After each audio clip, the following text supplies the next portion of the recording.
Molly.O'Brien has joined the meeting. Alert. Leave meeting button. Sam, meet on YouTube drop down button. Gallery view button. Exit full screen button. Mute comma. Currently unmuted comma. But Hello, everyone.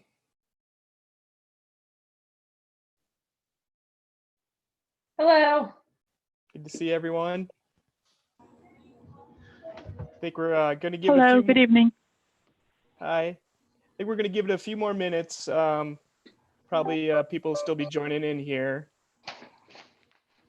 And once we do kind of get rolling, I'm going to ask Jackie to do a roll call, just so that we are able to determine who's all on for a quorum. I know some people are calling in, so and some names are showing up a little bit differently. So we just want to make sure we have a quorum before we get going. Also, I'll probably just repeat this, but if everyone could mute their microphones, and unless they are wanting to speak or say something, I think it'll probably go a little bit smoother. And if you do want to talk, please state your name before you speak. So that'll just help us with the minutes. And we are going to be recording this, so we can, Jackie can process the minutes, and then this is also being broadcast live on our YouTube channel for any members of the public that would like to tune in as well. But with having said all that, we'll just give it a couple more minutes to see if anyone else joins in. And once we do a roll call, I'll just turn it over to you, Molly. Sounds good. Thanks.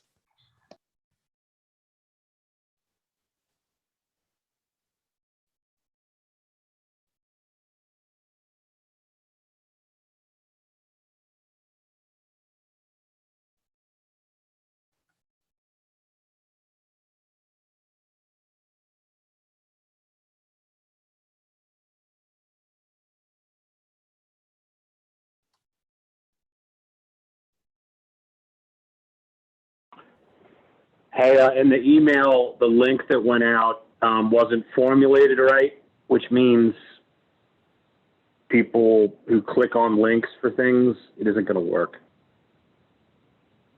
Oh, the link didn't work? No, it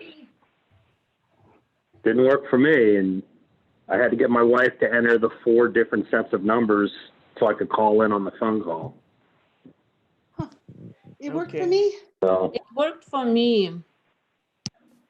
I apologize for any confusion, and I appreciate everyone's patience.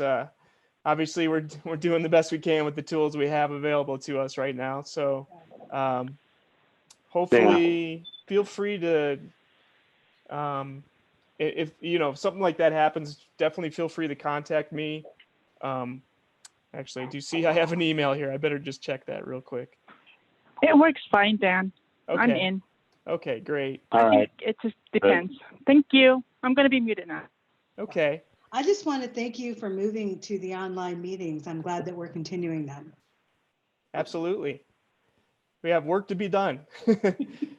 Well, with that, I think I'm going to ask Jackie to do roll call. I don't see anyone else kind of waiting to get into the meeting at this moment. So, Jackie, if you wouldn't mind just kind of going down your list and confirming who's here.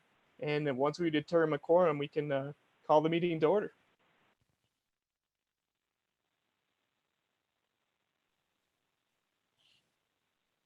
Oops. Looks like Jackie dropped off.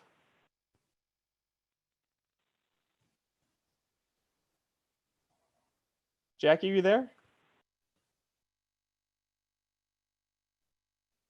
You're on mute now, I can see. Hi, I'm here. Okay, great. Sorry. No worries. Would you like to do a roll call? Yes.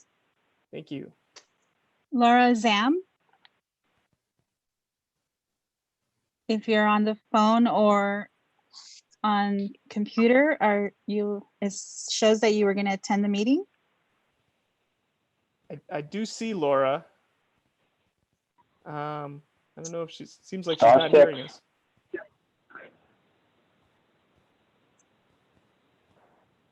Okay, Laura, can you hear us? Okay. Well, I do see her there. Okay, I'll mark her in. Okay. Jeff Bonanno, I see you. Here. Alan Chow, I see you also. Space. Mute Hello. button. Currently unmuted, comma. Hi. And Vince Harris.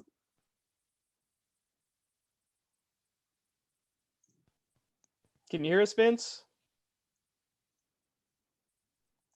I see your name, but we can't hear you.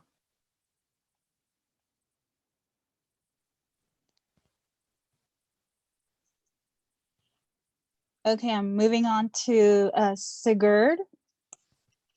Yes, here. Okay. And then Harvey is not attending. Rudy Leon.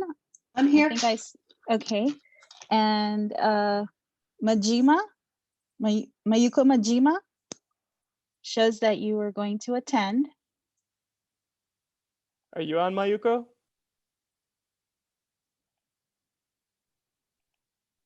Don't- Okay, and then let's see who's next.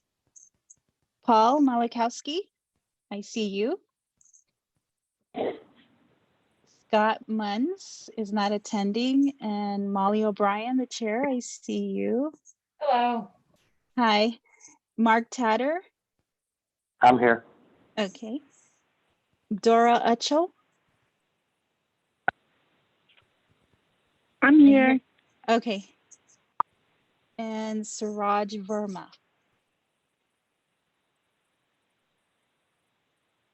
And then lastly, Jillian Keller. I'm here. I see you. Okay, that's the roll call. We have a quorum. Great. Thank you, Jackie.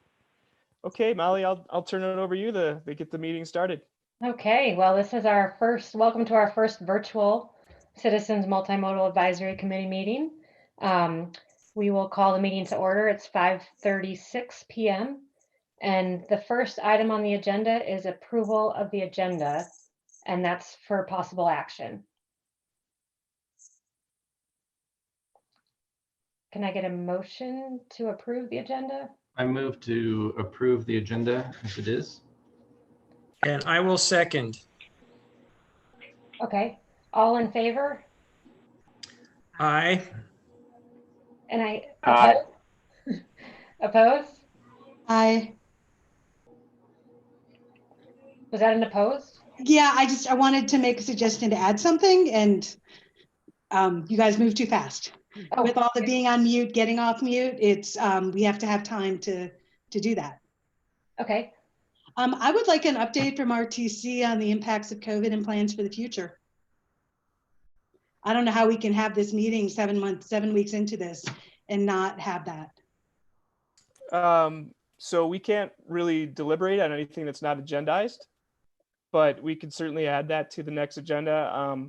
You know, without getting too off the rails, I'm pretty confident our next meeting will be during this same format. So using the Zoom, so we can certainly add that to the agenda if that's something you would like to hear as a committee, just how RTC is responding.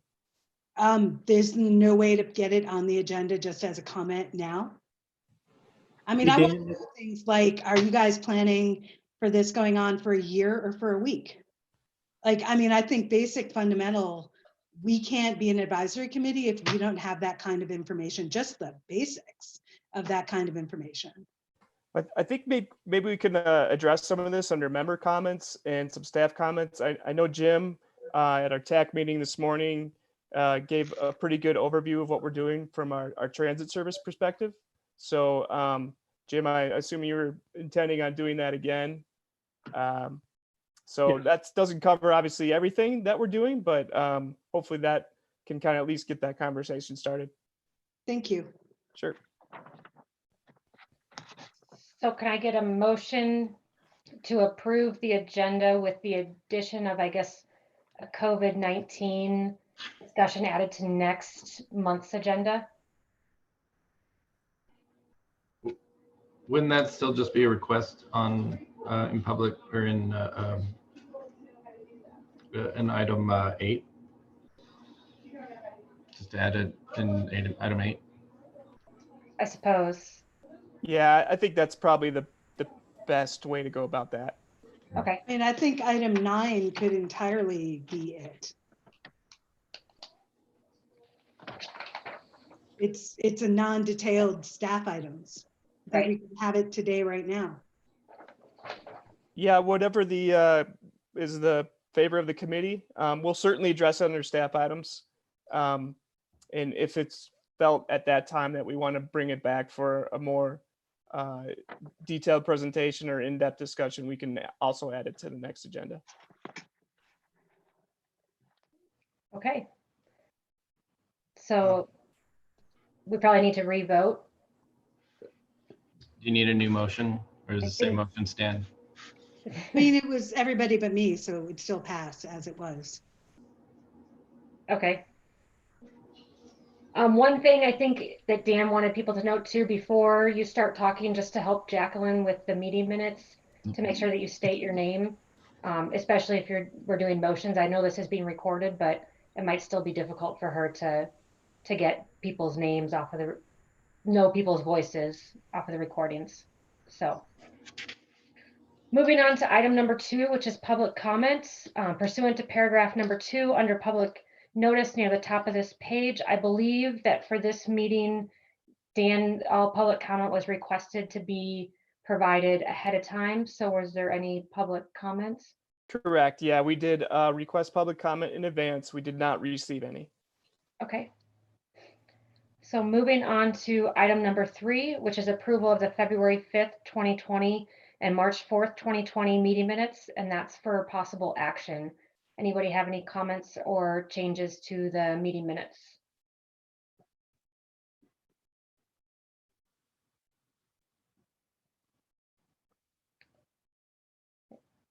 Hearing none, is there a motion? Jeff Bonanno, I move to accept the meeting minutes as they are. Is there a second? Jillian Keller. Mark second. Tatter, I'll second. Okay, all in favor? Aye. Aye. Aye. Aye. Opposed? Okay, item 3, the meeting minutes from the February and March meetings have been approved. Let's move on to item number 4, which is recommended approval of the proposed amendment number 2 to the federal fiscal year 2020-2024 Regional Transportation Improvement Plan. And that's for possible action. Dan, is there a discussion on that one? I'm just going to give a brief summary of what the amendment entails. So as noted in the agenda item, we are doing, this is amendment number 2 to the federal fiscal year 2021 to 2024 Regional Transportation Improvement Program. The reason for the amendment is there are some new projects that are being added to the program. And anytime that you do add a new project, especially with federal funding, we do have to go through a formal amendment process. So just a little background information on what those projects entail. Sorry, I'm looking for my files here. Too many things open. So we are adding 2 projects for transit service. It's basically funding for operations. The RTC board gave us direction at the transit workshop that was held earlier this year, back in January, to pursue Flex Ride service, which is the micromobility service that is currently operating in the Sparks area, to pursue services in the Spanish Springs area and the Verdi Somerset area. So we've programmed some CMAC funding, which stands for Congestion Mitigation and Air Quality Funds. It's federal funding, and it's eligible use that to start up new transit services. The other transit project is our Virginia Street Bus Rapid Transit Project, which is also known as the Virginia Line. We are extending that up through Midtown, up to the university area. And so these funds would help cover operating expenses for that extended service up to the university. Another project we are adding is what we call our transportation enhancement spot improvement.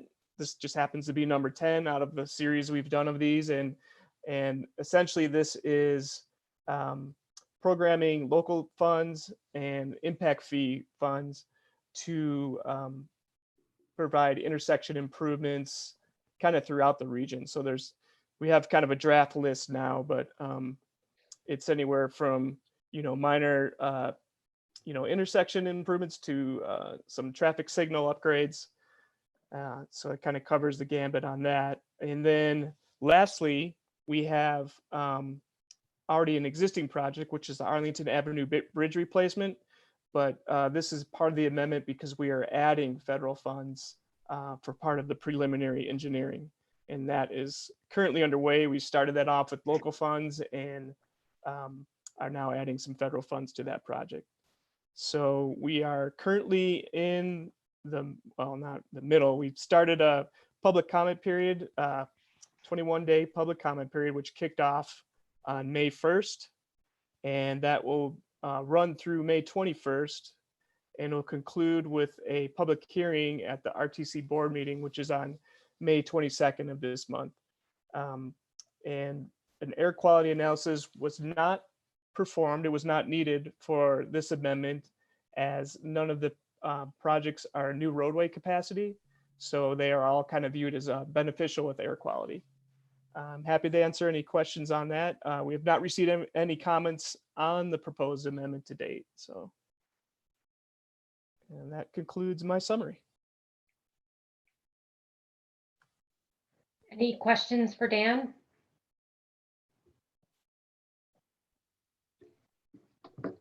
If not, is there a motion to approve the proposed amendment to the federal fiscal year 2020 to 2024 RTP?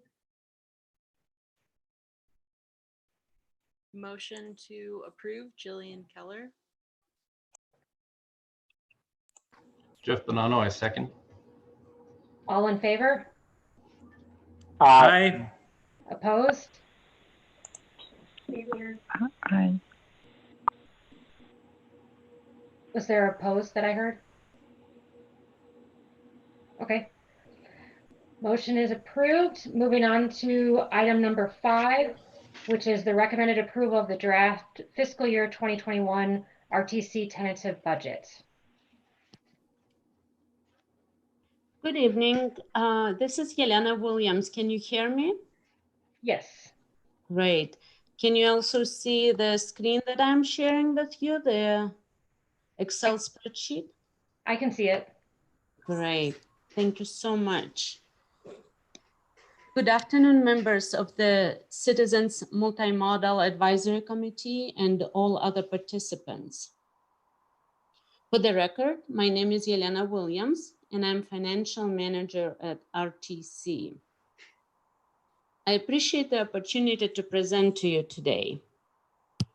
I hope you had a chance to review the RTC fiscal year 2021 tentative budget that was included in your packet. The tentative budget was prepared when the COVID-19 situation was developing. However, since then, additional information affecting our revenues has become available. This information came from various sources, such as local news, and the Nevada Department of Taxation provided revised sales and fuel tax revenue projections. So today I will discuss the additional changes made to the final budget due to this additional information that came to us.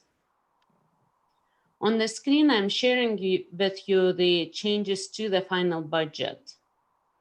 As you can see, fiscal year 2020 estimated fuel tax revenues is reduced from $90 million to $88 million.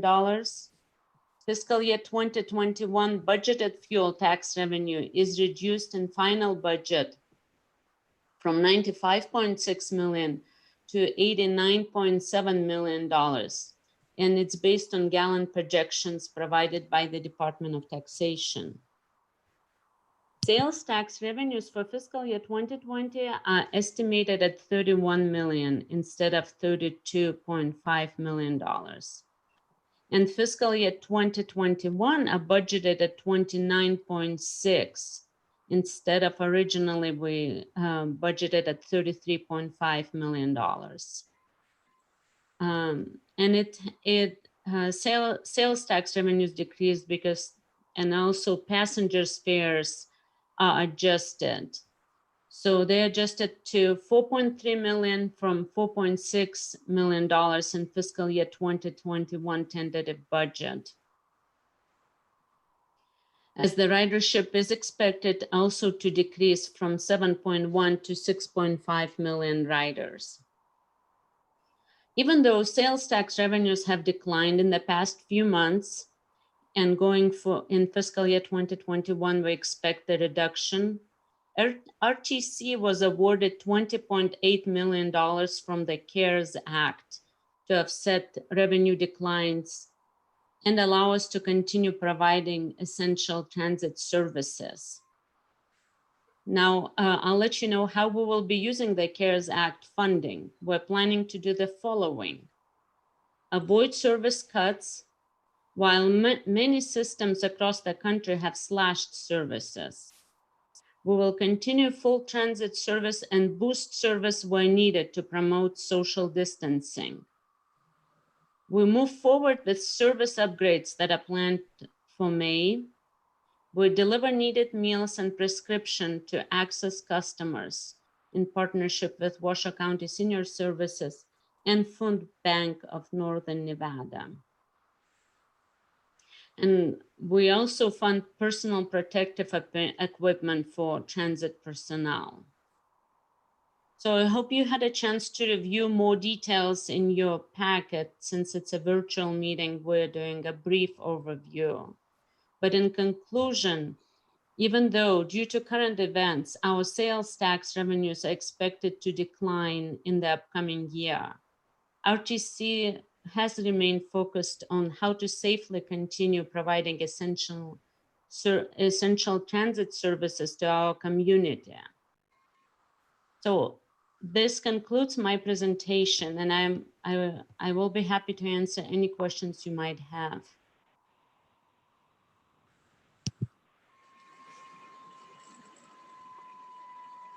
Jeff Bonanno, I have one question. In light of the COVID situation, is there a chance that we'll need to do any kind of last minute approvals or meetings in regards to sudden changes in any income or expenses?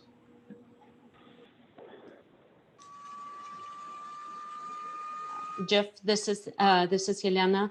I don't think so. We are budgeting the worst case scenario. We're reducing our expenditures, operating expenditures at RTC. We're adjusting our budget to make sure that we have enough revenues to cover our expenditures. I don't think so. Others, please let me know from RTC if you have anything to add to this question. Mark Tatter, I have a question. I'm wondering, you said there was a $20 million CARES funding allocation, and I'm wondering how much of that is being used. Is that, I know that with that funding, it's very specific and has to be very appointed, I guess, for those of us out of the nonprofit world. And I'm just wondering how much of that's going towards operation of transit, or would that be used for other funding beyond, operating, due to the lowering of the fuel indexing and the revenue generated by passenger travel fares? So majority will go to cover transit services of the revenue of the CARES Act fund that is $20.8 million. So we shouldn't expect to see a reduction in transit routes in a month or three because of the CARES Act funding will be able to provide for that? Jim Gee, please help let me know if you're planning any. To my knowledge, we're not planning to, because the CARES Act will be sufficient to cover our decline in our sales tax revenues, and will assist to cover our transit operating expenditures. It also will cover a small portion of the preventative maintenance. Yeah, I'll chime in for you, Elena. This is Stephanie Haddock. I'm the Director of Finance for RTC. And yet all of our CARES funding is going towards maintaining our service at its full levels, not cutting any service. That is what we're using that CARES funding for. So right now, unless things take a really, really dramatic change, we feel very confident that we will be able to provide the full service through at least our fiscal year 21. Now, if this pandemic situation participates continued years of economic decline, I mean, beyond a 12-month period, then yeah, I'm going to say there might be service cuts. There might, if we can't open businesses back up and have some recovery in 12 months, where sales tax is able to, it'll, I'm sure, still be reduced over fiscal year 21. But if it's more than what we have projected, yeah, then we're going to have some problems. But I'm fairly optimistic by nature, and like I said, Elena mentioned, this is what RTC's worst case scenario is, but none of us have a crystal ball, and I hope that this is the worst case scenario and we won't have any issues going forward. But that CARES Act money does help support at least a year's worth of service. Excellent. Thank you, Stephanie. This is Rudy Leon. I have two questions. I'm wondering where the projections on sales tax and fuels tax are coming from, where they're sourced from. And I also just want to hear you say that the budget presumes that there will be no staff layoffs. I will start, Stephanie, if you want to. The projections for sales and fuel tax revenues, we work very closely with Nevada Department of Taxation, and they assist us in projecting. They project for the entire state and for the Washoe County as well. And our leadership team ensured that it should be no layoffs. Okay. But Stephanie, please add if I missed something. That was accurate. Okay. We have no plans for any layoffs. So my question about the projections, I mean, it's always, projections are always a crystal ball, but at a time when we don't know, like I just realized I have a 3/4 of a tank of gas and haven't, filled up in 2 months. Right. And if things continue for a year, which is my assumption, that we are gonna, every time we try to open up, we're gonna get smacked back. That's just, we'll hit spikes and be back in our houses. So some really radical reductions in fuel taxes and in sales taxes, because most people are buying the things that we have cut off from sales tax, food, pharmaceuticals.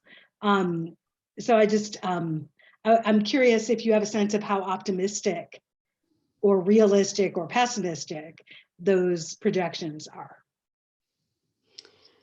Some of the information already is available from local news, such as a lot of events are canceled, rescheduled, borders are closed for now. So tourism is we don't get the tourists coming into Nevada and Washoe County. And this will happen, I'm sure when Department of Taxation did those projections, they took that in consideration. But you are right, none of the economists will tell you how long it's going to last. Right. Unfortunately, we don't have a crystal ball, but we are reassessing our revenues and expenditures on a consistent basis. We're ensuring that we have enough funding to cover what we're obligated to cover. And as needed, we will see what reductions will need to happen. If that happens, we will definitely communicate that. But at this I'd point, like to add on a little bit on some of these projections. And, you know, the other part about it, I understand, you know, some people are working from home and more, there is more of that going on, or the stay-at-home orders. But the other good news that, you know, people should be aware of is our Washoe County economy is much more diverse and not as reliant on tourism as Southern Nevada. This is, you know, we have a lot of manufacturing and distribution, which is still happening. And those people are still going to work every day, and they are still on the roads, and they are still contributing to our mileage and filling up their tanks. I've already seen preliminary projections for March, and our vehicle gallons were only down 14% for March. So in these projections, we have a 40% reduction through the end of this fiscal year. So you can see where we've taken a very conservative approach to the projections, but right now, you know, we are actually seeing more positive news. I also want to remind you, you know, all of our construction is still going on vertical and horizontal. Those folks contribute to our sales tax. They are paying sales tax on construction materials. You know, I will admit, just anecdotally for me going out, I actually went out to Costco and Home Depot this weekend, and people are out and they are spending money. So I know, you know, it seems like it is dire times for us, and it is an unusual time we're living. But I think you're going to be surprised a little bit about, you know, the effect on the economy. I'm not saying it's not going to be bad, but it may not be quite as bad as everyone assumes. I'm glad. Thank you.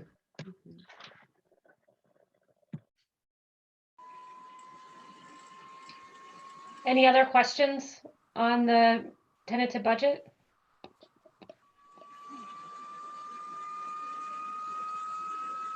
Not, is there a motion to approve the fiscal year 2021 draft tentative budget?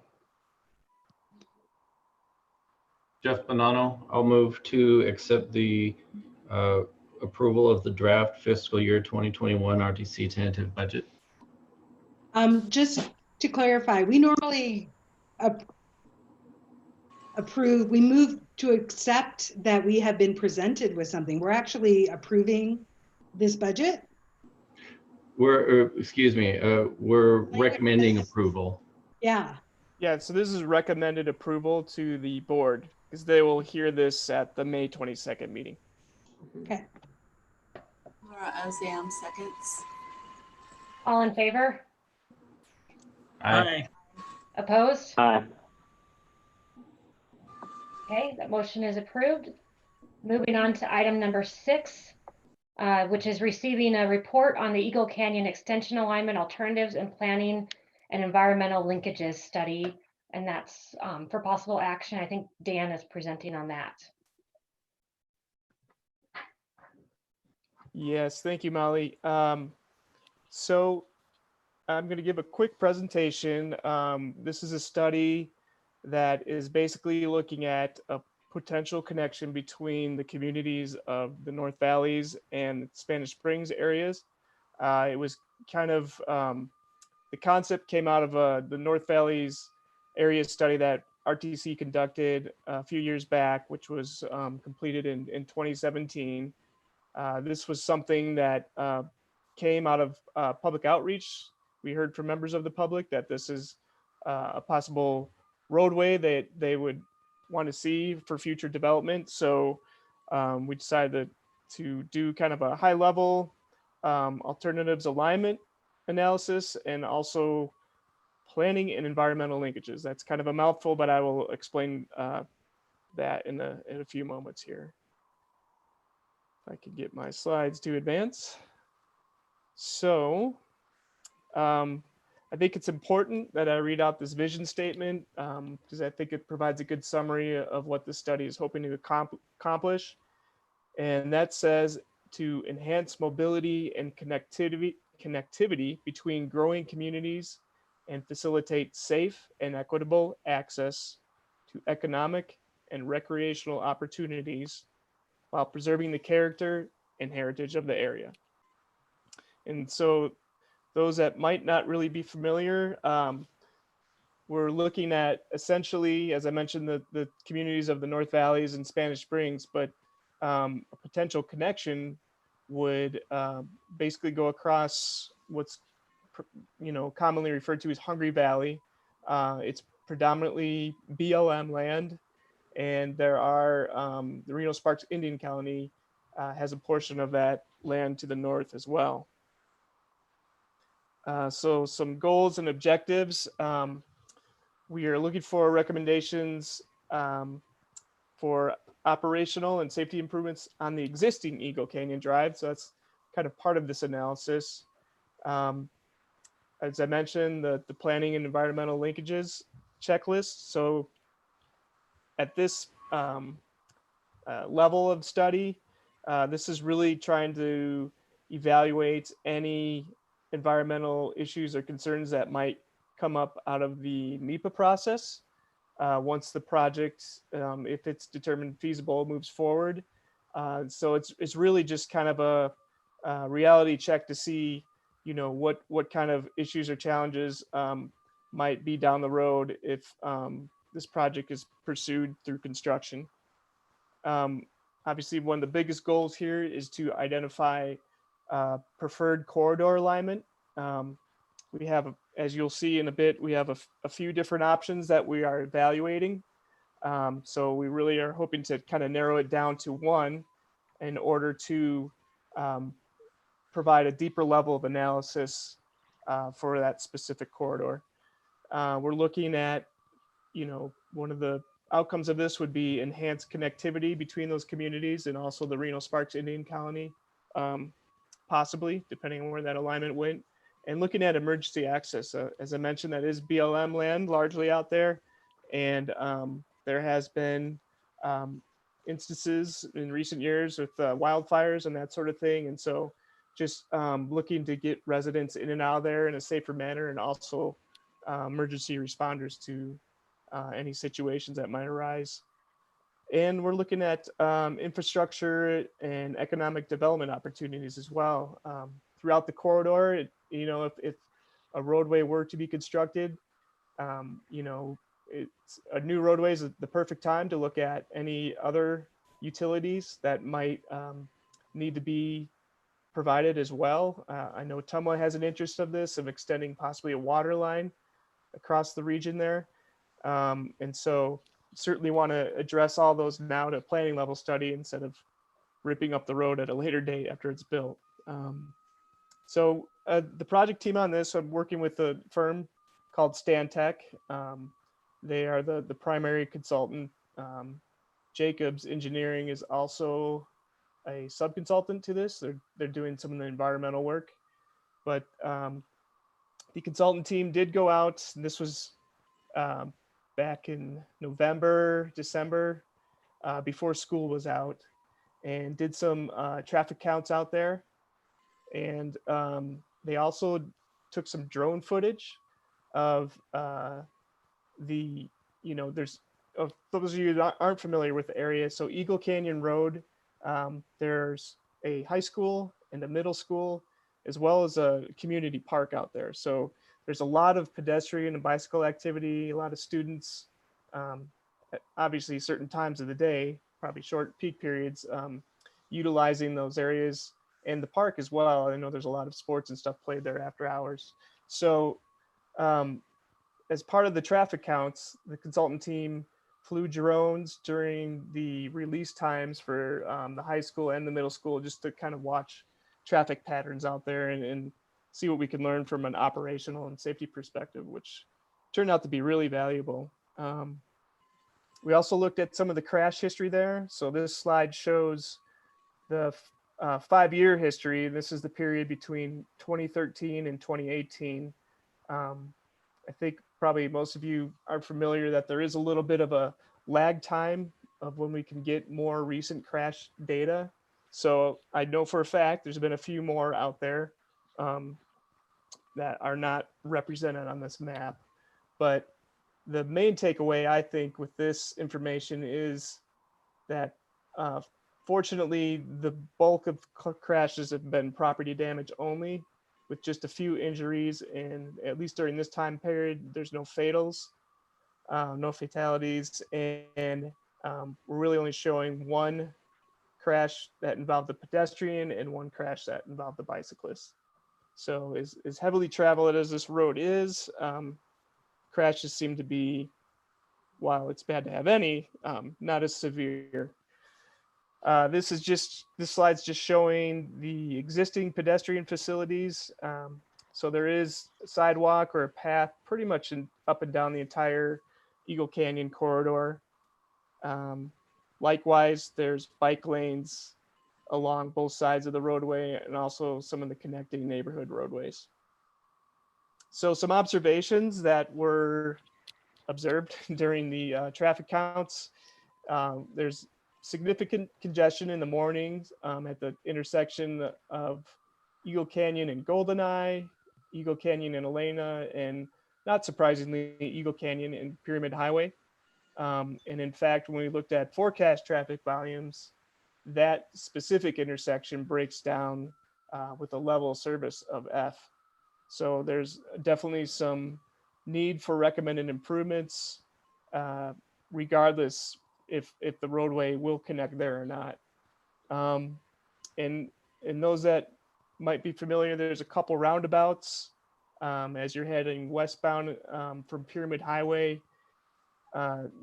There's one that's kind of serves a shopping center and the other that kind of serves a neighborhood area. So that second one serving the neighborhood, I was observed there was some pretty high speed approaches into the roundabout by vehicles, which is concerning because given the number of students, coming from those neighborhoods to the schools in park, that presents a safety concern.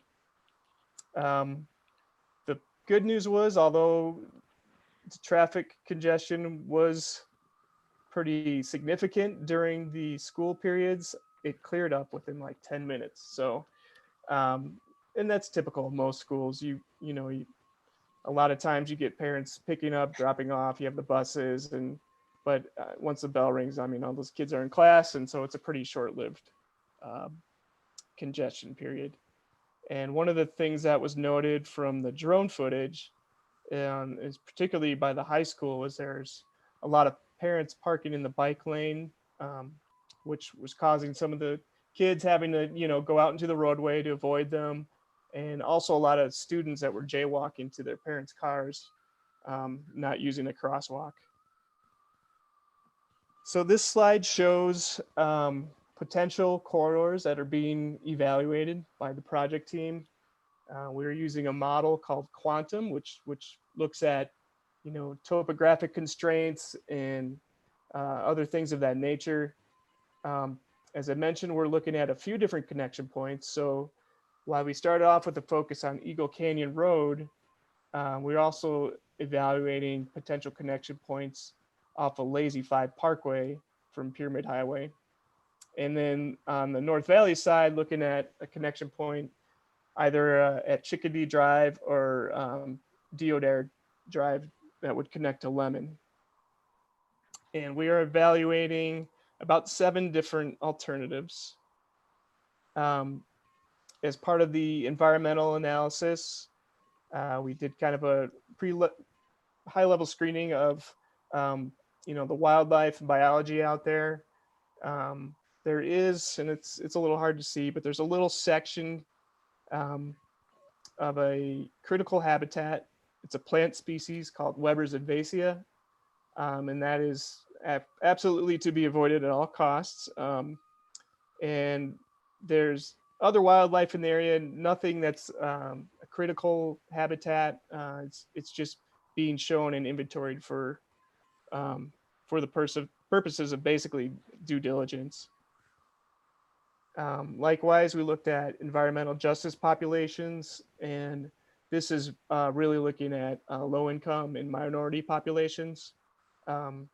Again, the large majority of the area is on BLM land, so it's not really inhabited by anyone at all, but there are some low minority populations in both the North Valleys and Spanish Springs, as well as the Reno Sparks Indian Colony, which isn't very well represented on this slide, but I didn't want to overlook them. And there's some low income population kind of in the Sun Valley area as well. Again, land ownership, predominantly BLM, and the yellow on the slide is where you can see Reno Sparks Indian Colony. And we also looked at parks and recreation opportunities, and would definitely not want to impact those. Most of them are on either side of Hungry Valley, so there would be minimal impact depending on wherever the preferred alignment ends up being. And particularly to the people in the North Valleys, there's no stranger to the wetlands and hydrology issues out there. Obviously, there's been some flooding at Swan Lake. It's sustained over the last couple of years now. And so we looked at not only the basins there, but also all the dry stream beds and everywhere where there's the potential for flooding. We did have an online survey that was pretty successful. I thought that we had about 570 responses, and it ran for a couple months, although the majority of the responses were, as with most surveys, occurred within the first week or so. We had pretty good representation, both from the North Valleys and Spanish Springs.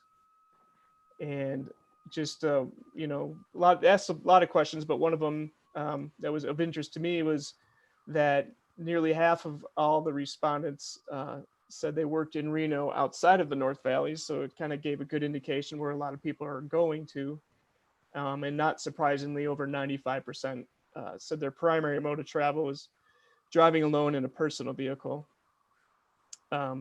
Getting to the potential roadway itself, the table on the right here shows that it was a pretty mixed bag in terms of how valuable it would be to people. 23% said they would never use it if there was one built. 20% said once a month, 20% said once a week, about a little over 16 said daily. And then we asked, would you use on weekends only or weekdays only? And so about 14% said weekends only, and only 7 weekdays only. Of the different alignments that I showed you in the earlier slide, the one that was highest ranked was a connection from Eagle Canyon Drive to a more southerly route down to Deodare Way. And we did have a couple of public meetings. We received some great comments there, as well as the online survey. Other comments we heard for potential alignments included a route north of Calle de la Plata over to US 395. The consultant team did evaluate that, but there's some pretty significant constraints on that one, so that's not looking too feasible. Another was looking at Lazy 5 Parkway to Sun Valley, and then utilizing kind of the existing roadway network there, but perhaps with some improvements.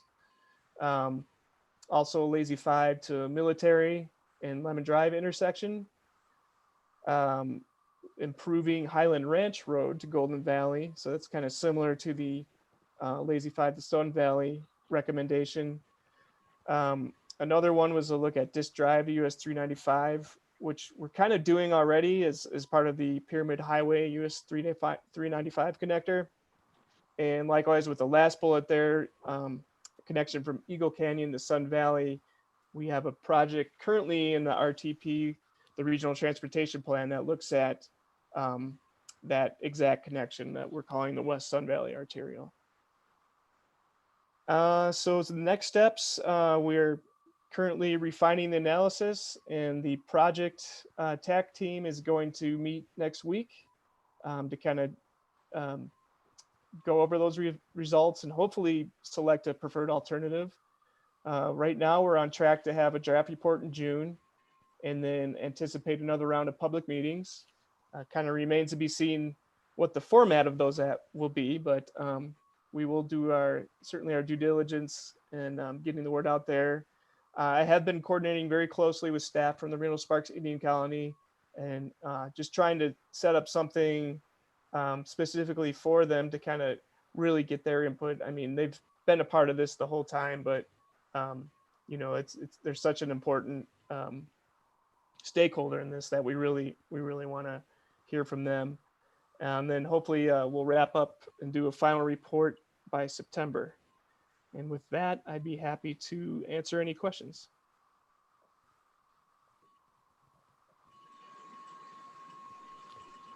Daniel, this is Rudy. I was specifically wondering about what the input was from the colony, both in terms of their access needs, but also in terms of that BLM land. I don't know what kind of cultural resources there are, you know, outside the bounds of the Hungry Valley Reservation. If there are resources that are going to influence which way this road can and cannot go out in the BLM land. Yeah, no, those are great questions. Kind of heard mixed results from different members of the Reno Sparks Indian Colony. I've heard some optimism that they would really like some sort of an alignment to go up into Hungry Valley. They're looking at it for a couple of the reasons I stated early on with economic development opportunities, but also emergency access. But I've also heard that some members are really opposed to it. You know, they view it as you know, just not good for the environment and potential cultural resources as well. You know, whatever we do get to a more refined analysis, we will be looking at that in more depth. We kind of did that high level screening. So I can't really speak to the cultural resources, but from an environmental perspective, there doesn't seem to be, other than the critical habitat for the one plant species, doesn't seem to be any major concerns.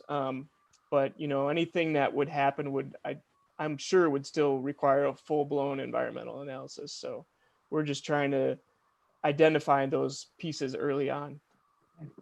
And I guess my other question is, this is just purely 16% would use the road from time to time. Seems like a kind of small number for whatever investment this is going to require.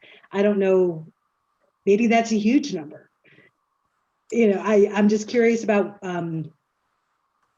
what that number means. No, that's good. And I think you have to put in the perspective, you know, this was an online survey. So we did have 507 respondents, which is pretty good, but again, that's certainly nowhere near the population of either one of those communities. So it is, you know, somewhat of a small sample size. You know, we also look at our travel demand model, which is something we do for any proposed projects. That basically looks at kind of forecast the demand and traffic volumes. So we're actually refining that through the update of our regional transportation plan, which is kind of underway.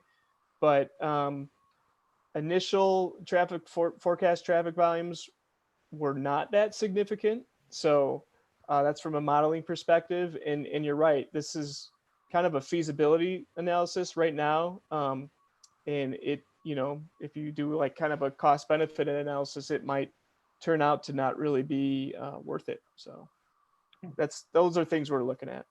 Thank you. Sure. Daniel, Jeff Bonanno.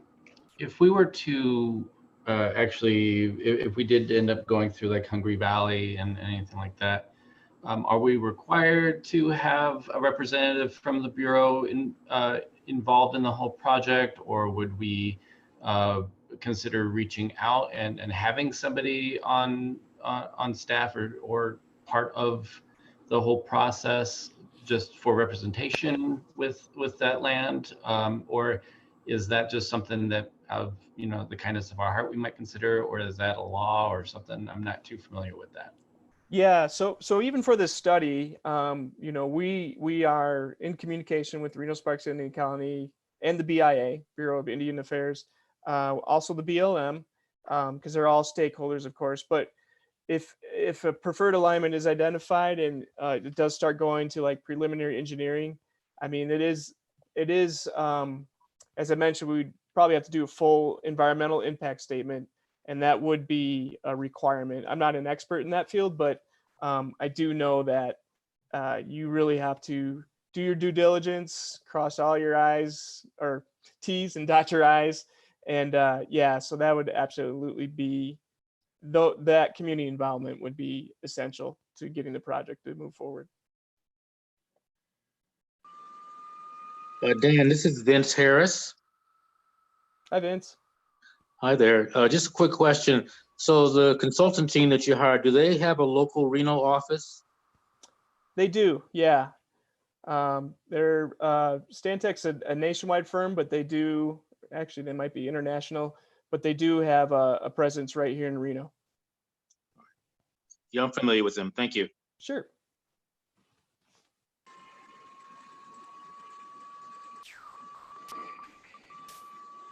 Any other questions for Dan? If not, do I have a motion to receive the report on the Eagle Canyon Extension Alignment Alternatives and Planning and Environmental Linkages Study? This is Rudy Leon. I so move. There a second? This is Vince Harris, second. All in favor? Aye. Aye. Aye. Opposed? Aye.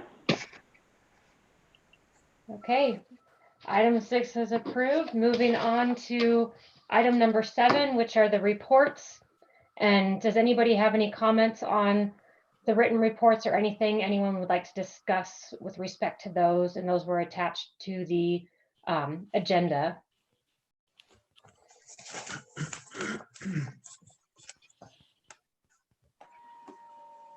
Hearing none, we will move on to item number 8, which is member announcements or agenda items for future CMAC meetings.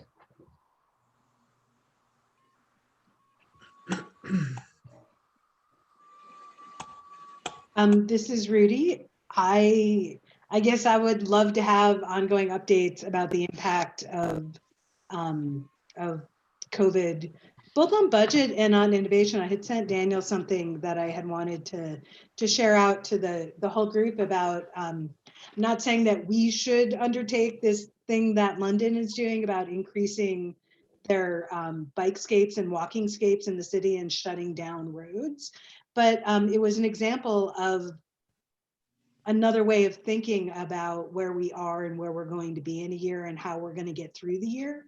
And I'm curious, at what point do we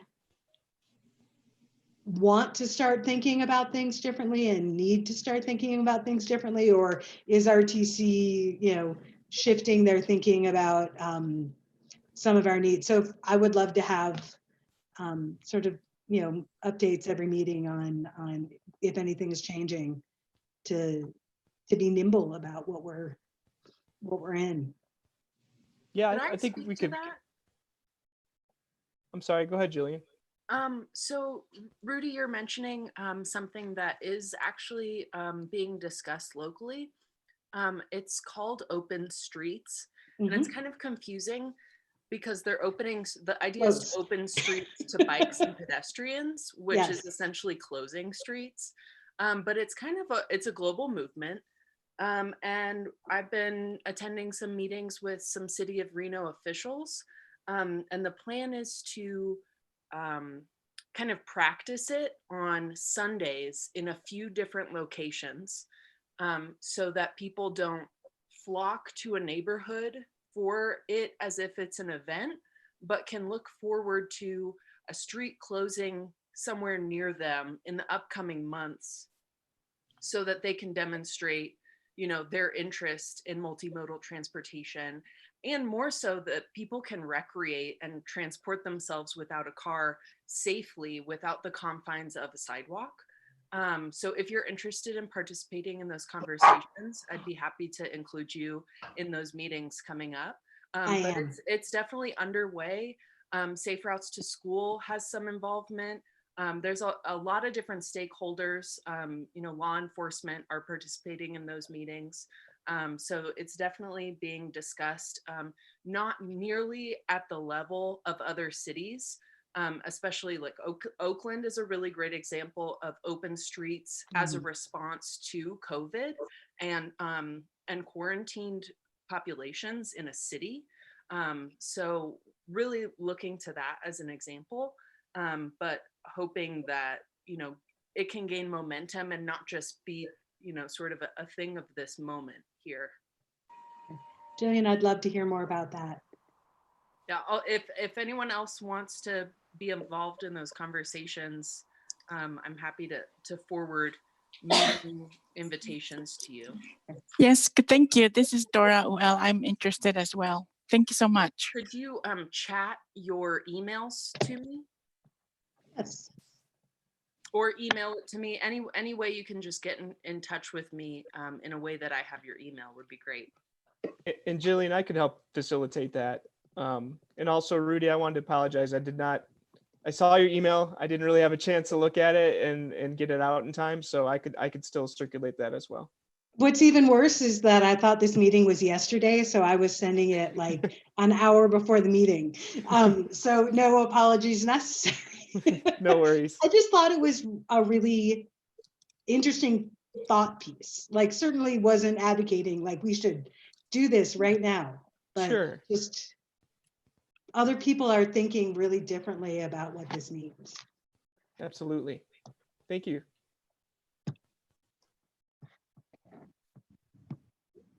Any other member agenda items for upcoming meetings?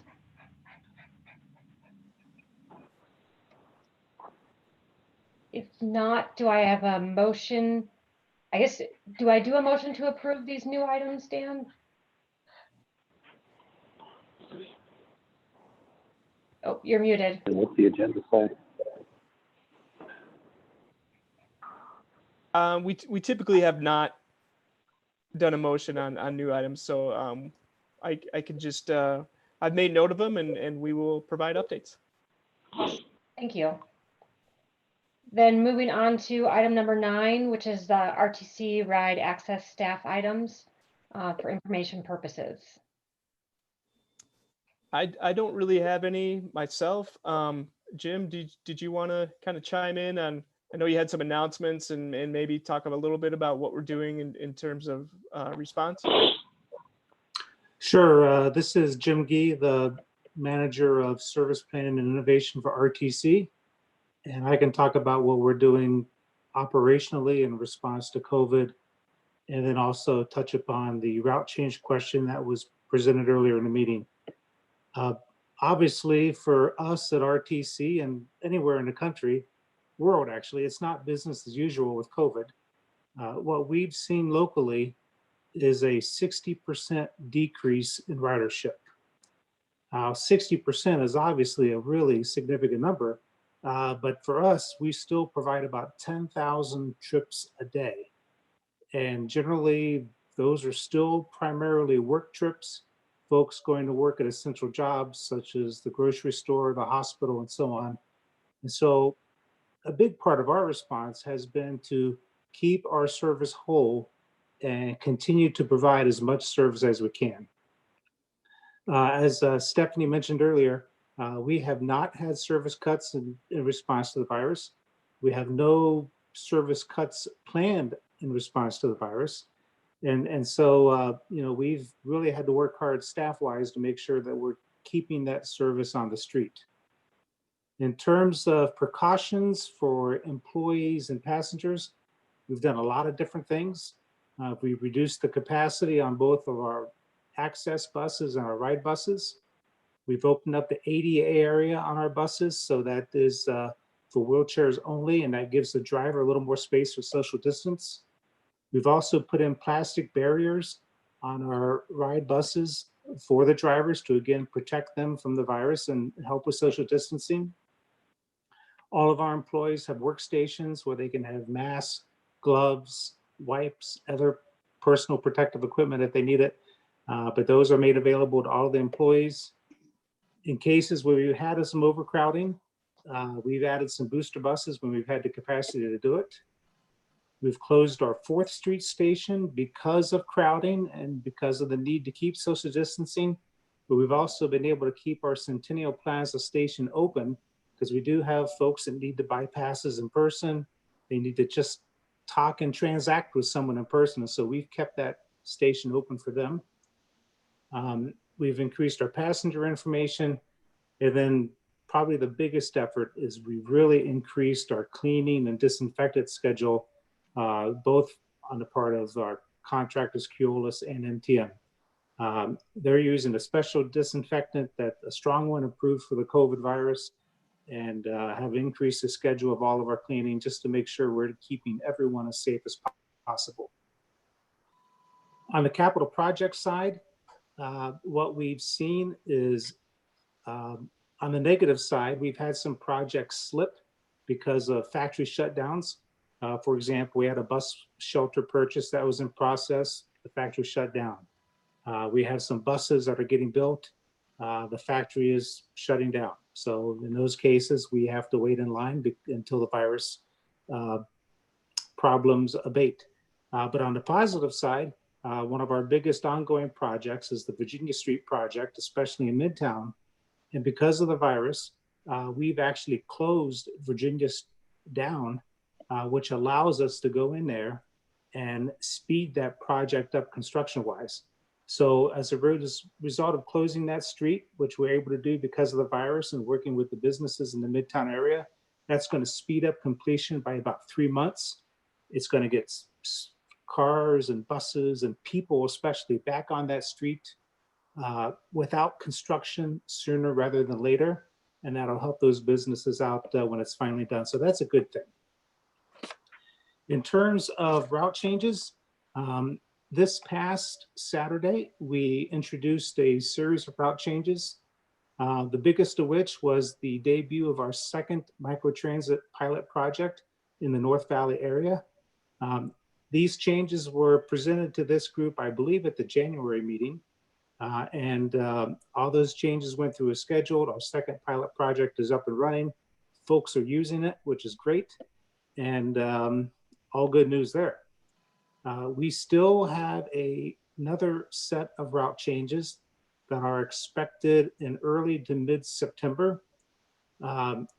If you remember back in January, I talked about introducing 2 new flex services and also some additional route changes, such as extending Route 5 out the Desert Skies Middle School and extending or adding trips on Route 18 to fill in some gaps in services. Despite the viruses, those are all budgeted. Those are all still planned. We expect the extension, the Desert Skies, to coincide with the start of school.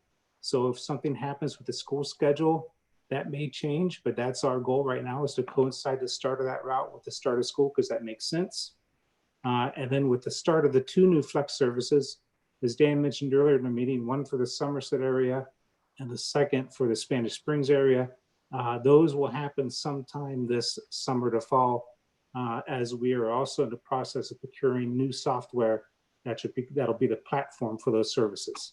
So, despite the crisis that we're having with COVID on the budget-wise, thanks to the finance department's hard work and thanks to FTA coming through with CARES Act funding, we're in reasonably decent shape. And so we're continuing to move forward in terms of our positive service changes right now.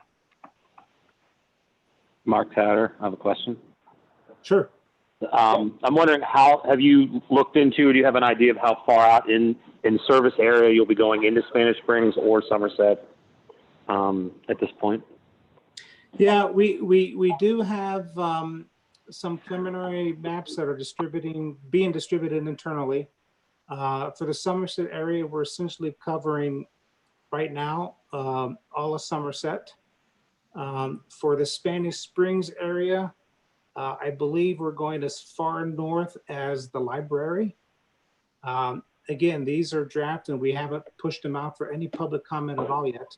But especially in Spanish Springs with geography, that seemed to be a natural break between one subdivision and another subdivision. There was a pretty wide open gap there. And the library just makes sense as a destination for folks.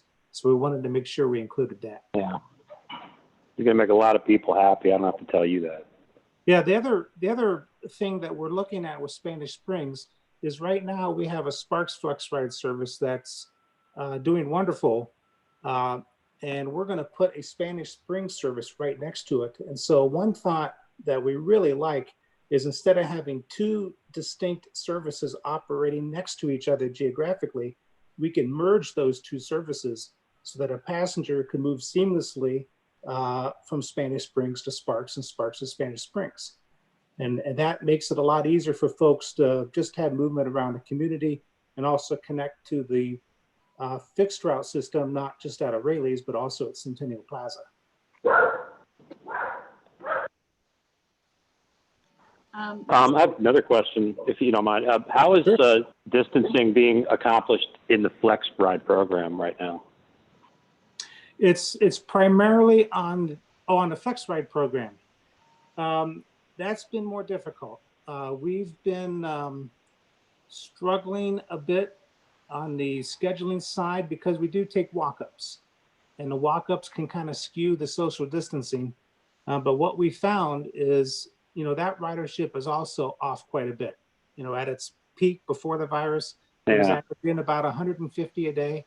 It's now averaging about 50 a day. So it's about 2/3 off. And that in itself right there has really helped us with the social distancing. Thank you. Mm-hmm. This is three questions. I'm wondering which routes are the ones that were getting overcrowded and needing additional support? There's not one standard route that is happening every day. It's varied. Okay. Some of it, I know the primary generator has been warehousing, logistics type of jobs, fulfillment jobs. Those folks are still working, getting packages out. And so routes that serve those places seem to be the place where we're having the most trouble. Okay. The second question, I am delighted that Virginia Street will get done quicker. Google Maps doesn't seem to have caught up. As someone who lives a couple blocks off of Virginia, I reliably open up Google Maps and try and figure out what is the route that is open to cross Virginia. And they don't know that all of Virginia is closed. So I don't know if it's within anyone's power to update. I mean, I think they've stopped flying their, whatever their updating is. So that may be something that if it's within anyone's power to contact them to update, might make life easier. I've noticed Apple Maps shows Virginia as closed. Okay. And Google Maps evidently doesn't. And I'm not sure how that process works, but yeah, I don't either. I just know that I used to be able to count on I'd use it to know what way to get across. Maybe Dan, if you could ask some of our GIS gurus, maybe they know better than I do. Yeah, I'll ask around. Okay. And the third question is simply, is there any requirement that folks wear masks when they get on the bus? There's very uneven advice and enforcement about this question of masks. And I'm just wondering if RTC has instituted anything on that. We have not. We were following the recommendations from both the CDC and Governor Sisolak. Neither one has mandated the use of a mask. They've encouraged it. And on our passenger information, we certainly encourage it. I know as staff, we have been wearing the mask around the office, but we are not mandating it for our passengers. All right, thank you. You're welcome. Laura Azam. How about some RTC branded masks? Fundraising. Can you guys hear me? Yes. Yes, okay. Laura Azam, I have a couple questions also. Can you answer a couple access questions, Jim, or not? I can try. Okay, I'll throw them out there. I think I had read something in the agenda about access delivering prescriptions and other things to seniors. Can you tell me about that, or is that true? It is true. I know we did it as part of an organized effort. It wasn't just to an individual senior, it was basically through a group of some sort. But I'd have to get some more details and email them to you because I'm just not totally familiar with how we did it and how that was set up. Okay. And the second thing is, so I'm an access writer. So I would take access to Spanish. I want to get to the back of Spanish Springs, well, middle of Spanish Springs. So I would take access to the shopping center out there and then grab your bus and take it to where I need to go in the housing area. Is that how I would do it? You could you could transfer from shopping center out there, or if we merge the two services, the two flex rides together, you could even do it just from Centennial Plaza. Okay, I'd have to go through Centennial. Okay. And then the third question is, can you go and smell the stuff that you're going to be putting, the disinfectant that you're going to be putting on the buses? And this is a weird question, but Access was using a disinfectant on their buses that was so strong and so bad, it gave me migraine, like not migraines, but really bad headaches. And I had mentioned it to them, and they were they had some stuff prior that had no odor to it. And then they were using something else because it was cheaper, and it really had a bad, odor to it. So just FYI for that one. Maybe, maybe you could check it out. How is the one we're using right now? I haven't been on your bus. So you mean on Access? Yeah. I haven't been on there. I hope they have changed it, but I haven't been on there since. So I know we've changed disinfectants a few times. I mean, we certainly want to make sure that we're meeting the standard of having something that treats COVID, right? So exactly. That's obvious. But as we've tested different disinfectants, we've heard both from passengers and also our employees who are putting it on every day and every night. So we've made a few changes in terms of ones we've tried. And if you try Access again, I'd be curious to know that the one we're using now is a lot better. Yeah. Okay. Thank you. Mm-hmm. Hey, Laura, could you, what was about the time frame that you were on there that you did? I could check and see if they've changed it. Okay. Gosh, I don't know. I told the driver, and he was going to mention it when he pulled his bus in that evening. I would say maybe 3 months ago. Oh, okay. Yeah, because I haven't been on, I know for 2 months I've been sequestered. Yeah, I'm pretty positive they've switched it. Yeah, I'm pretty positive they've changed it out since 3 months ago. I hope so.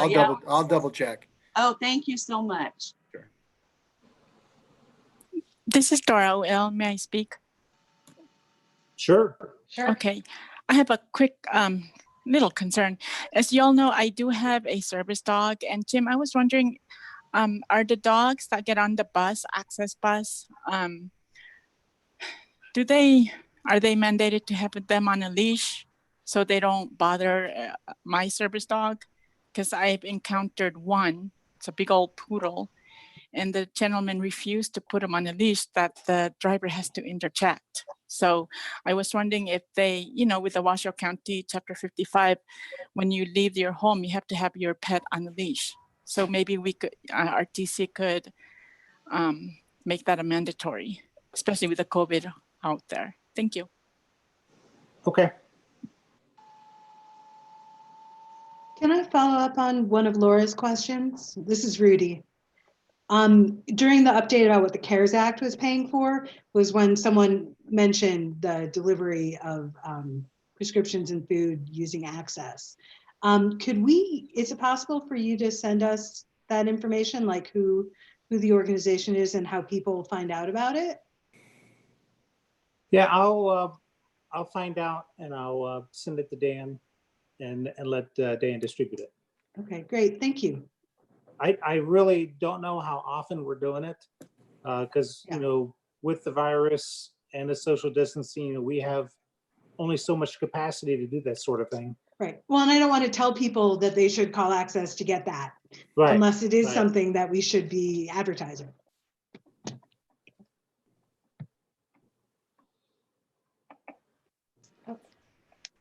Okay, moving on to item number 10, which is public comments. And again, I believe we didn't receive any additional public. Dan, have you received any additional ones since the meeting started? We have not. Okay. With that, is there, moving on to item number 11, a motion for adjournment? Oh, Laura, Mark, I have a quick question before we adjourn. My speaker wasn't working when we said ayes that we were present at the meeting. Do I need to verbally say it?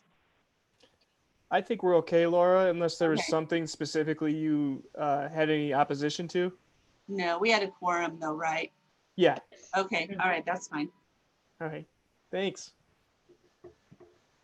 This is Mark Cotter. I move with John. Is there a second? We don't want to go. I think Rudy seconded. I thought somebody else was seconding. Yes, I'm happy to second it. Thank you, Rudy. All in favor? Aye. Opposed? See y'all later. Well, thanks everyone. The motion, we will be adjourning and we will see you all next month. Thank you, Molly. everyone. Thank you, Dan, for your Thank you very accessible much. Zoom link. Have Take a good care, rest of everyone. your evening. Worked Bye. out good, Dan. Bye. Bye, guys.